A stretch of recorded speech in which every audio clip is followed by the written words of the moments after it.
Հերախոսափողի մոտ Աթիրա Իսրաֆիլն է։ Այժմ ձեր ուշադրության ենք ներկայացնում լուրեր Ադրբեջանից։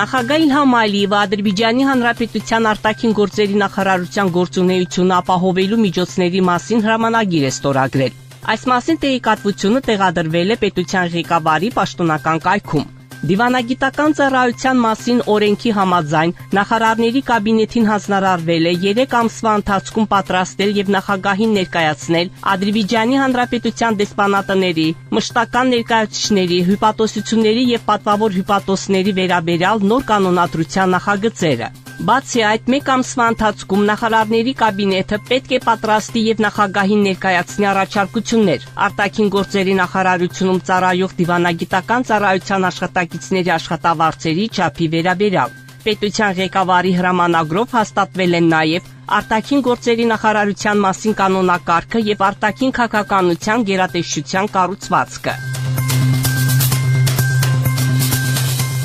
Ադրբեջանի եւ Բելարուսի կառավարությունները ակտիվացնում են համատեղ ջանքերը կապված պետությունների ղեկավարների հանձնարարականների հետ։ Այս մասին իր Բելարուս գործընկեր Ալեքսանդր Տուրչինի հետ ընդլայնված կազմով հանդիպմանը ասել է վարչապետ Ալի Ասադովը։ Մենք համաձայնեցինք ակտիվացնել համատեղ ջանքերը, կառավարական խողովակներով ստորագրված համաձայնագրերը եւ պետությունների ղեկավարների հանձնարարականները կյանքի կոչելու համար։ Ադրբեջանը նաև հետաքրքրված է Բելարուսի հետ փոխշահավետ համագործակցության հետագա խորացմամբ։ Այսօր մենք շատ կառուցողական քննարկում անցկացրեցինք համատեղ գործունեության ամենակարևոր հարցերի շուրջ։ Մենք ունենք լայնածավալ գործնական համագործակցություն, որը հիմնված է ավելի քան 170 փաստաթղթերի վրա, ասել է Ալի Ասադովը։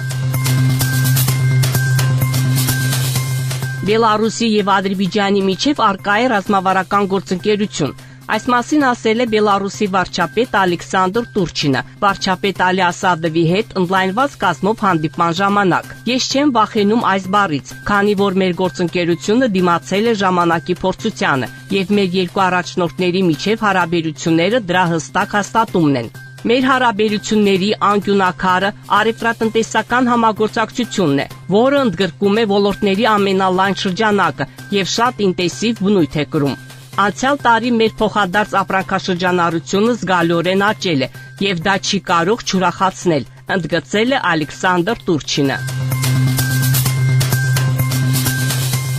Բաքվի ռազմական դատարանում դատավարության ժամանակ ցուցադրվել են տեսանյութեր, որոնք կապված են Հայաստանի զինված ուժերի կողմից Լաչինի շրջանի օկուպացիայի հետ։ Ինչպես հաղորդում է Ազերթաջը, 1992 թվականի մայիսի 18-ին հայերի կողմից նկարահանված տեսանյութում երևում են Լաչինի շրջանում այրվող տներ եւ հայ զինվորներ։ Տեսանյութում հայ զինվորներից մեկը մյուսին ասում է. «Աշոտ, նայիր, ինչպես այրվում», մատնացույց անելով տներից մեկը։ Այնուհետև դատարանում հարցաքննվել են տուժածները։ Տուժած Ջամալ Մամեդովը ասել է նա Լաչինի շրջանի Ջեջիմլի գյուղի բնակիչ է, որը 1992 թվականի մայիսին օկուպացվել է Հայաստանի զինված ուժերի կողմից։ Ջամալ Մամեդովը պատմել է, որ իր հայրը Մեհդի Մամեդովը սպանվել է հայ զինվորների կողմից 1989 թվականի օգոստոսի 12-ին։ Ռուս զինվորները հայտնել են, որ իմ հորը սպանել է Կամո անունով մի հայ։ Ես այդ ժամանակ 18 տարեկան էի։ Թուրքիայի նախագահ Ռեջեփ Թայիփ Էրդողանը Միացյալ Նահանգների նախագահ Դոնալդ Թրամփի հետ ունեցած հեռախոսազրույցի ժամանակ վերջինիս հրավիրել է այցելել Թուրքիա։ Այս մասին նշվում է Թուրքիայի նախագահի աշխատակազմի երկու երկրների ղեկավարների հեռախոսազրույցի արդյունքներով հայտարարության մեջ։ Տեղեկատվության համաձայն կողմերը քննարկել են գլոբալ եւ տարածաշրջանային օրակարգի մի շարք ընթացիկ հարցեր, այդ թվում Գազայի հատվածում եւ Սիրիայում տիրող իրավիճակը, ինչպես նաեւ ռուս-ուկրաինական հակամարտությունը։ Մոսկվայի եւ համայն Ռուսիո պատրիարք Կիրիլը Սուրբ Պատարագ է մատուցել Բաքվի Ժեն Միրանոսից տաճարում։ Ինչպես հայտնել են ռուս ուղղափառ եկեղեցու Բաքվի եւ Ադրբեջանի թեմի մամուլի ծառայությունից, պատրիարքին օգնել են Բաքվի եւ Ադրբեջանի եպիսկոպոս Ալեքսին, Ռամենսկոյի եպիսկոպոս Ալեքսին, Կիրիլ պատրիարքի անձնական քարտուղարը, Ժեն Միրանոսից տաճարի ավագ քանակա Լեոնիդ Միլտիխը եւ այլոք։ Տաճարում ներկա են եղել Ադրբեջանում Ռուսաստանի արտակարգ եւ լիազոր դեսպան Եվդոկիմովը, Ադրբեջանում Բելարուսի Հանրապետության արտակարգ եւ լիազոր դեսպան Պինևիչը, Ադրբեջանի Հանրապետության կրոնական կազմակերպությունների հետ աշխատանքի պետական կոմիտեի ներկայացուցիչ Ասլան Սուլթանովը։